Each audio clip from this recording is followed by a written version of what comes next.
크롬은 폐암, 비중격 천공 이런 것들. 정답은 1번이고요. 10번 볼게요. 유해물질과 그로 인해서 발생하는 대표적 만성질환이 바르게 짝져진 것은 카드뮴? 이따이. 구리 중독되면 무슨 병 걸리는지 아세요? 윌슨씨병. 구리는 중독되면, 그러니까 구리가 과다하게 유입되면 윌슨씨병이라는 게 생겨요. 되셨나요? PCB는 카네미유증, 수은은 미나마타병.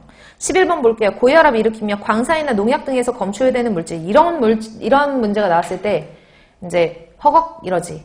왜? 고혈압을 유발하는 물질이라고 따로 외운 건 별로 없고, 농약도 사실은 농약에 들어가 있는 물질이 이 물질만 있으라는 법은 없거든요. 그래서 문제가 조금 광범위하긴 해요. 그래도 나왔으니까 풀어야 되니까 제가 아까 비소 같은 경우에는 농약에서 많이 검출된다라고 했고, 고혈압을 유발하는데 사실 좀 전제 조건이 조금 더 자세하게 들어가 있으면 좋아요. 피부 관련 질환이라든지 이렇게 나올 확률도 있으니까 참고해서 알아두세요. 일단은 그래서 정답은 2번 비소라고 보시면 되고요.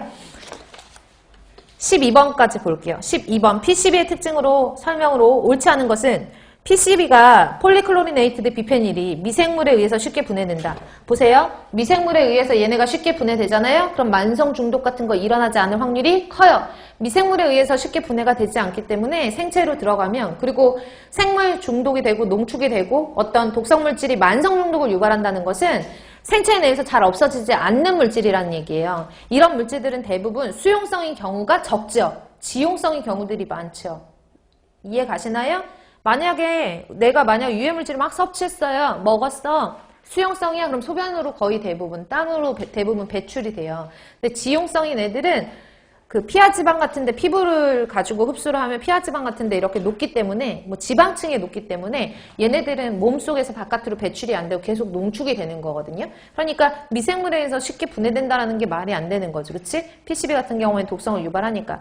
열 가소제는 뭐냐면, 가소제는 합성수지라든지 합성고무 같은 것들을 좀 성형을 할 때 있잖아요. 그 성형을 할 때 약간 유연하고 변형하기 쉽게 넣어주는 약품을 말하는 거예요. 그때 PCB를 많이 사용을 하거든요. 그래서 그런 것들 말하는 거고, 약간 가공성을 높이기 위해서 넣어주는 어떤 제품을 가소제라고 하고, 열을 가했을 때 사용하는 가공성을 조금 높이기 위해서 사용하는 걸 열가소제라고 해요. PCB는 열가소제로 사용한다. PCB 카네미유증 유발한다. 맞아요? 그 다음에 물에 용해되지 않고 산 알칼리랑 반응하지 않아요. 그러니까 잘 분해시키기가 어렵다라고 보시면 되는 거죠. 틀린 것은 1번이에요. 제가 여기 나와 있는 문제가 유해물질에 관련된 문제가 여기까지만 나왔어요. 근데 사실 그러니까 문제풀이를 할 때 제일 제가 학생들한테 좀 약간 걱정이 되는 거는, 여기 문제풀이에 있는 문제만 풀었어요. 풀었어. 다 맞았어. 유해물질 나와 있는 건 난 다 맞았네. 다 동그라미네. 그러면 난 거기 다 안다고 생각을 해요. 근데 사실은 요즘 나오는 추세들은 어떻게 나올지 모른다 그랬잖아요. 대기 파트에서도 유해물질 나오거든요. 똑같아요. 인체에 들어가서 영향을 미치는 건 거의 비슷하단 말이에요. 그쵸?